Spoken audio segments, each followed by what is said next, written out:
성부와 성자와 성령의 이름으로 말씀드립니다. 아멘.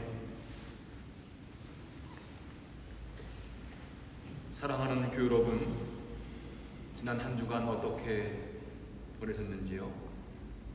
오늘 날씨가 참 화창해서 이렇게 좋은 햇살을 받으며 여러분이 성당을 향해 오시는 그 모습을 생각하면 참 마음이 아프고 힘이 듭니다.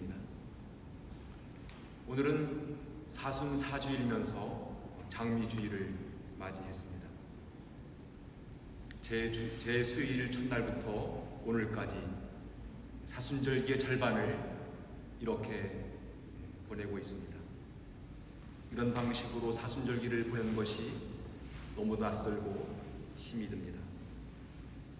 우린 지금 정말 힘든 시간을 보내고 있지만 이 힘든 가운데도 함께 기도하고 함께 협력하면서 이 어려움과 위기를 잘 이겨내만 합니다. 우리 모두가 마침내 이 위기를 이겨내고 함께 구원의 노래를 부르고 감사예배를 부르는 날이 올 것을 기대하고 또 기도합니다. 오늘 수단복음은 정말 긴 복음 이야기였습니다.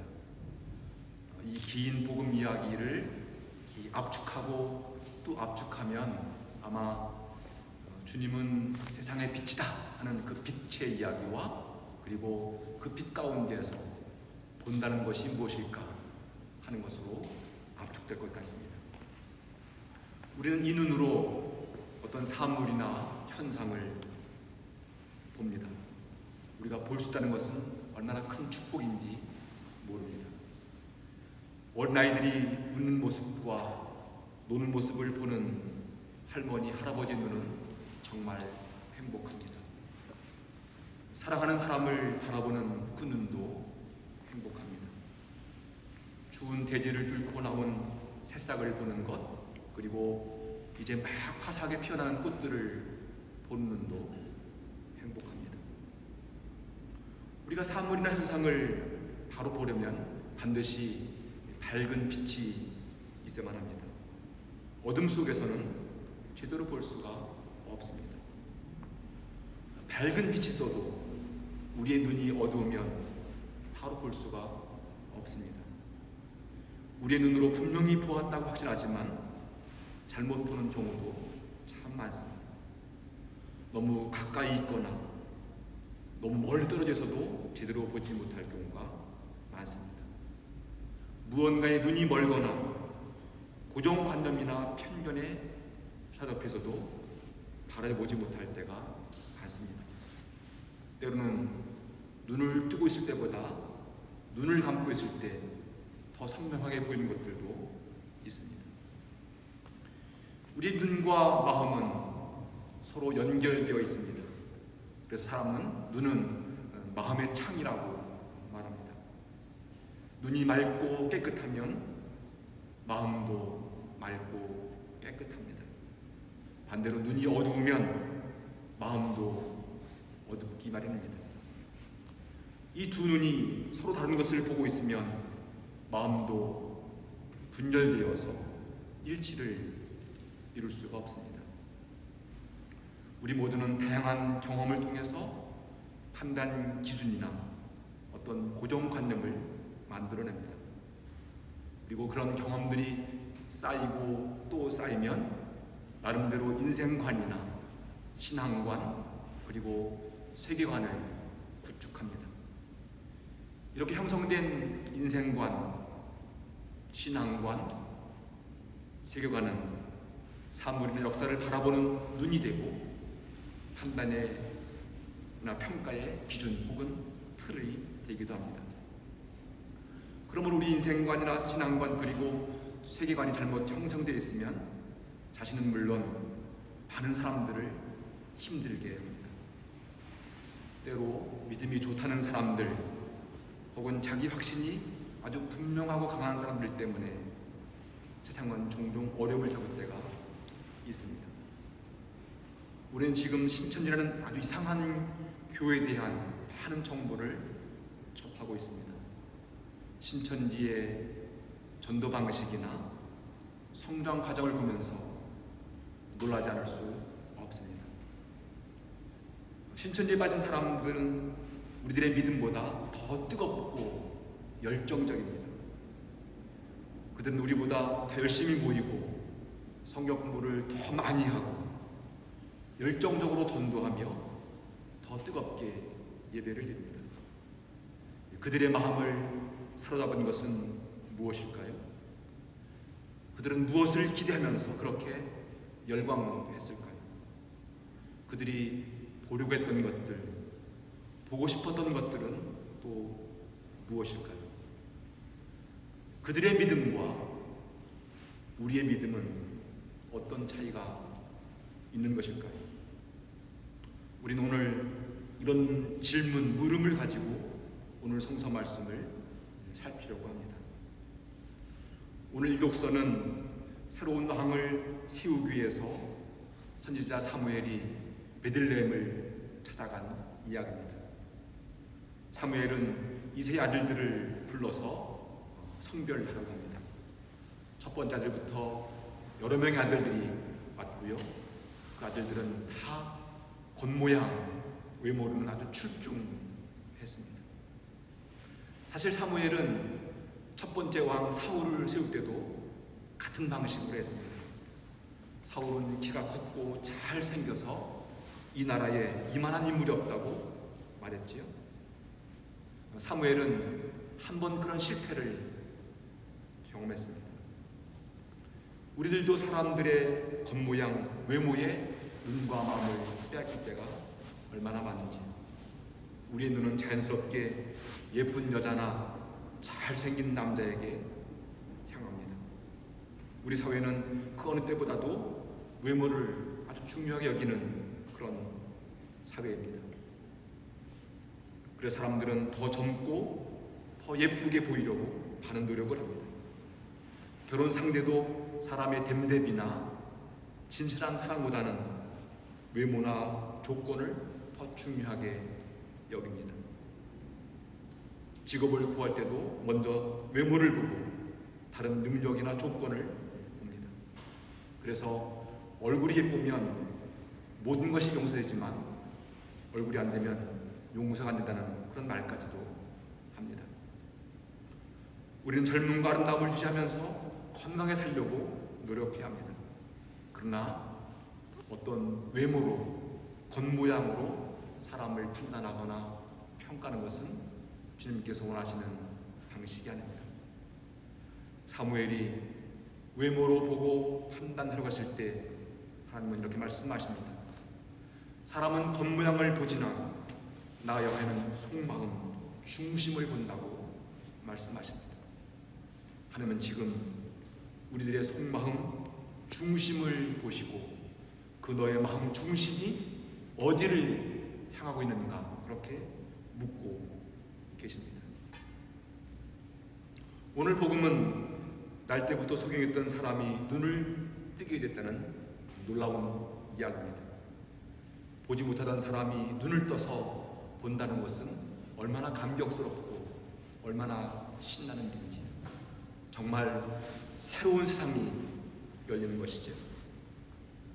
오늘 복음은 매우 독특한 방식으로 이야기를 전개합니다. 요한복음을 잘 보시면 5,000명을 먹이신 그런 이야기 다음에 예수님은 나는 생명의 빵이라고 말씀하십니다. 그리고 생명의 빵에 관한 아주 긴 담론을 말씀하십니다. 오늘 소경을 만나서 나는 세상의 빛이라고 말씀하신 주님께서 그 소경의 눈을 뜨게 해주는 이야기입니다. 그리고 그 이야기들이 아주 길게 전개됩니다. 예수님은 나는 문이다, 나는 선한 목자다 그렇게 말씀하신 후에 십자가의 죽음을 암시하셨고, 나는 부활이요 생명이다라는 말씀을 하신 후에는 죽었던 라자로를 살리는 이야기를 하십니다. 요한복음 이렇게 아주 중요한 핵심 단어와 구원의 사건이 서로 연결되어 있습니다. 이 모든 이야기들은 예수님이 생명으로, 빛으로 우리에게 오셨다는 것을 일깨워줍니다. 생명으로 오신 예수님을 통해서 우리는 온전한 생명을 누리게 되었고, 빛으로 오신 예수님을 통해서 우리는 새로운 세계를 보게 되었다는 것이죠.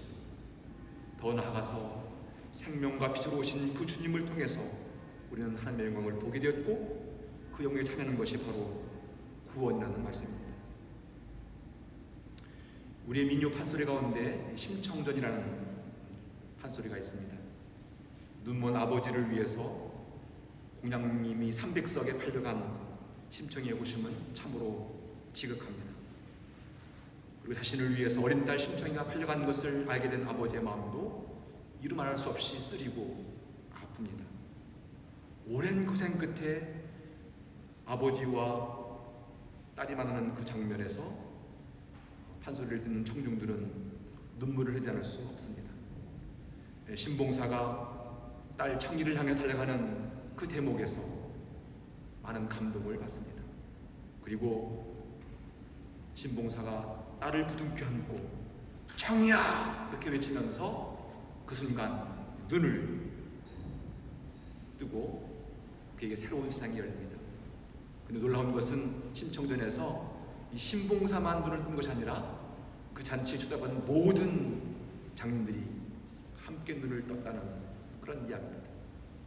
그리고 그 놀라운 장면을 보는 청중들도 새로운 감동으로 새로운 세상을 보게 된다는 것이 심청전의 백미입니다.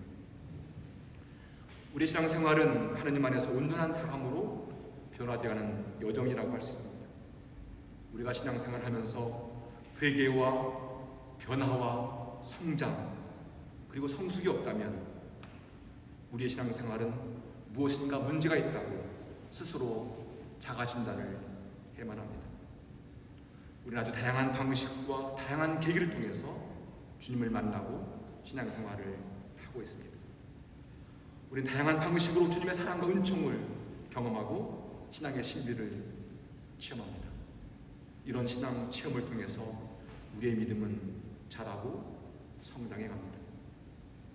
그러나 우리의 신앙이 더 건강하게 자라고 더 성숙해지려면 어떤 한 개인의 주관적인 체험과 경험으로 그치지 아니하고 우리 교회 가르치는 건강한 배움과 성서에 대한 체계적인 교육을 통해서 믿음이 더 다져지고 자라나야만 합니다.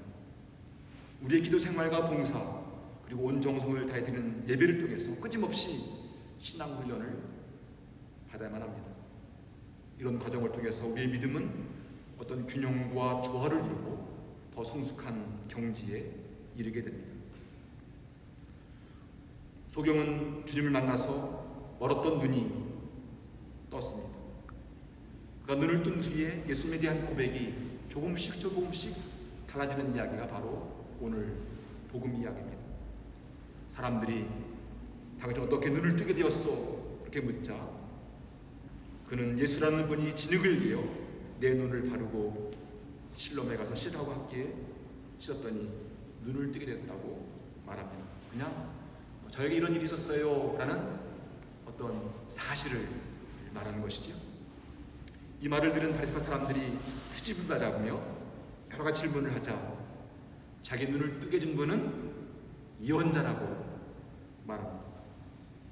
또 사람들이 그의 부모를 찾아가서 얘가 날 때부터 속여 있느냐 여러 가지 시비를 걸자 그는 이렇게 말합니다. 그분은 하나님께서 보내신 분입니다. 이때부터 소경은 눈을 뜨게 준 그분을 변호하고 그분을 적극적으로 옹호합니다. 자기 눈을 뜨게 준 그분을 죄인으로 얽어매는 모든 음모와 맞서 싸웁니다. 그는 박해에 대한 두려움이나 불안한 모습을 찾아볼 수 없습니다. 오히려 나의 삶 속에 일어난 그 놀라운 일들을 증언하는 확신으로 가득 차 있습니다. 그는 이렇게 말합니다. 하나님께서 보내신 분이 아니라면 이런 일은 도저히 할 수가 없습니다. 이런 증언 고백으로 그는 회당에서 쫓겨났습니다. 바로 그때 주님께서 찾아가셔서 너는 사람의 아들을 믿느냐? 그렇게 물었고 그는 이렇게 대답합니다. 선생님, 믿겠습니다. 어느 분이십니까? 주님께서 너는 이미 그를 보았다. 지금 너 말하고 있는 사람이 바로 그 사람이다. 지금 너와 말하고 있는 사람이 바로 그 사람이다. 라는 그 순간 바로 그에게 새로운 눈이 열립니다. 더 강렬한 구원의 빛이 그의 마음과 눈을 가득 채웁니다. 그래서 이렇게 고백합니다. 주님 믿습니다. 이 고백뿐만 아니라 그는 주님 앞에 무릎을 꿇어 경배를 드립니다. 그는 태어날 때부터 앞을 보지 못하던 소경이었습니다. 그는 구걸하며 살아가는 거지였습니다. 그는 어둠 속에서 살았습니다. 그는 율법에 따라 죄인이었고 그의 삶은 참으로 불행한 삶이었습니다. 하지만 그는 주님을 만났고 눈을 떴고 새로운 세상을 보게 되었습니다. 이 눈만 뜬 것이 아니라 영의 눈이 열렸습니다. 주님이 어떤 분인지를 알게 되었고 그분 앞에 무릎을 꿇고 경배를 드립니다. 이 말은 내 인생의 최고의 가치가 무엇인지를 알게 되었고 그분 앞에 나는 겸손히 경배를 드린다 하는 삶이 된 것이죠. 이 이야기를 듣고 있는 우리들은 지금 무엇을 보고 있는지 주님께서 묻습니다. 여러분은 지금 무엇을 보고 있습니까? 눈이 멀었던 사람도 이렇게 눈을 뜨고 주님을 알아보는데 눈을 뜨고 살아가는 우리들은 무엇을 보고 있는지를 묻습니다. 그동안 나의 방식으로 신앙생활을 하고 있는 우리 모두에게 너의 믿음이 정말 옳은 믿음이냐고 묻습니다. 이 물음에 우리는 어떻게 대답할 수 있을까요? 사순절기는 우리의 눈에서 편견과 고정관념과 오해의 눈꺼풀을 씻어내는 절기입니다. 빛으로 오신 그 주님의 빛으로 우리의 눈과 마음을 비추어서 우리 안에 있는 어둠을 몰아내는 절기입니다. 사순절기는 우리의 눈으로 보는 것으로 만족하지 아니하고 주님의 빛으로 하나님의 눈과 마음으로 세상을 보려고 노력하는 영적인 훈련 기간입니다. 사순절기는 어떤 겉모양이나 화려함에 우리의 눈과 마음을 빼앗기는 것이 아니라 사물의 중심과 사람의 속마음과 역사의 진실을 살피는 그런 눈으로 거듭나는 절기입니다. 남은 사순절기 동안 우리 모두가 빛으로 오신 그 주님의 빛으로 우리를 비추어보고 세상을 바로 보면서 더 멋진 믿음의 길을 걸어갔으면 좋겠습니다. 우리 모두가 주님 앞에 무릎을 꿇고 경배를 드리며 당신만이 우리의 최고의 가치입니다. 당신께 우리의 마음을 드립니다. 그런 예배를 드린 날이 속히 오기를 소망합니다. 남은 사순절기 동안 주님과의 만남이 더욱 깊어져서 새로운 믿음의 길을 걸어가는 은총의 사순절기가 되기를 간절히 소망합니다. 참으로 힘든 시간이지만 선한 목자이신 주님께서 여러분을 인도해 가실 겁니다. 사망의 음침한 골짜기라도 주님께서 함께 가시면 두렵지 않다는 그 시편 시인의 고백을 믿고 주님과 함께 당당하게 이 어려움을 잘 견뎌내시기를 소망합니다. 성부와 성자와 성령의 말씀을